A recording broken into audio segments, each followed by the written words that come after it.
नमस्कार मित्रों, हमारे चैनल के एक नए और फ्रेश एपिसोड वीडियो में आप सभी दर्शकों का बहुत बहुत स्वागत है। कहते हैं कि जो सोवत हैं वो खोवत हैं, जो जागत हैं सो पावत हैं। इसका सीधा मतलब हमारे सुबह जल्दी उठने से है, क्योंकि अगर हम देर तक सोते हैं तो इससे हमारे घर में दरिद्रता आती है और बने बुनाए जो काम होते बिगड़ने लगते हैं। इसलिए शास्त्रों में सूर्य उदय से पहले उठने के महत्व को बहुत ही ज़्यादा अच्छा बताएं। सुबह जल्दी उठ करके कुछ बातें जिसे हमें अपनाना चाहिए हमारे जीवन में।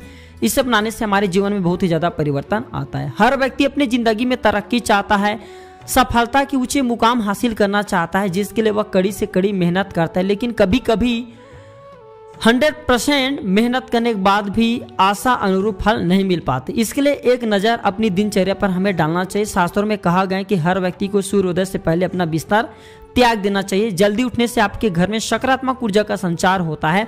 अगर आपकी सुबह अच्छी हो तो पूरा दिन बेहतरीन गुजरता है।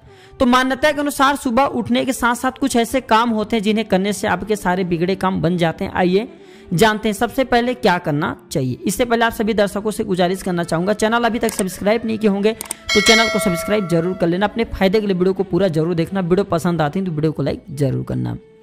तो मित्रों, सबसे पहले सुबह उठते ही सबसे पहले अपने हथेली के दर्शन करना चाहिए। ऐसा माना जाता है कि ऐसा करने से माता लक्ष्मी, माता सरस्वती और भगवान विष्णु जी की कृपा दृष्टि आपके ऊपर बनी रहती है, क्योंकि हथेली को कर कहा जाता है और जितने भी हम कर्म होते हैं अपने हाथों से करते हैं। हमारे हाथ में जितने भी रेखा होते हैं ये सब हमें भगवान के द्वारा एक प्रकार के प्रदान किया हुआ कर्म होता है।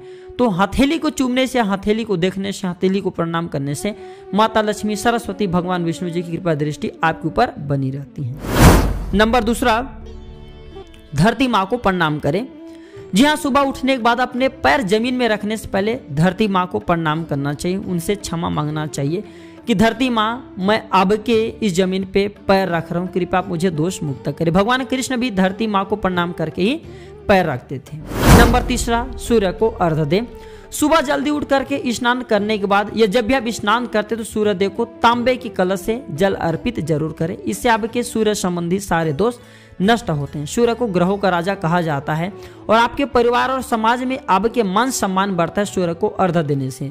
धन के अभाव है तो धन के अभाव भी हमारे जीवन से समाप्त हो जाता है। नंबर चौथा, घर का मंदिर व्यवस्थित रखना चाहिए। जी हाँ मित्रों, घर का मंदिर व्यवस्थित रखना चाहिए। देवी देवताओं की प्रतिमा और जो पूजन सामग्री है ये अच्छी सी रखना चाहिए। ऐसा करने से भी हमारे जीवन में सकारात्मक ऊर्जा बनी रहती है, साथ ही हम जो है कुंडली दोषों से मुक्त रहते हैं।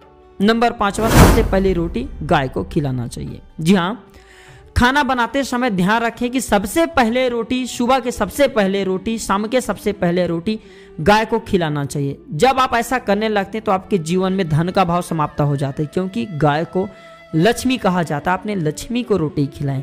तो जब आपने लक्ष्मी को रोटी खिलाए तो लक्ष्मी का भी फर्ज बनता है कि आपको धन प्रदान करे, आपको ऐश्वर्य प्रदान करे, सुख संपत्ति प्रदान करे, आपके जीवन की परेशानी को दूर करे। नंबर छठा, माता पिता के पैर छुए। घर से निकलने से पहले अपने माता पिता और बड़े बुजुर्ग के पैर छू करके आशीर्वाद लेकर के घर से निकलना चाहिए।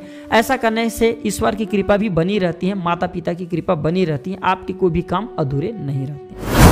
नंबर 7, जब भी आप घर से बाहर निकले थोड़ी सी दही खा करके निकले। दही न खाने की स्थिति में थोड़ी सी शक्कर मुख में दबा करके निकले।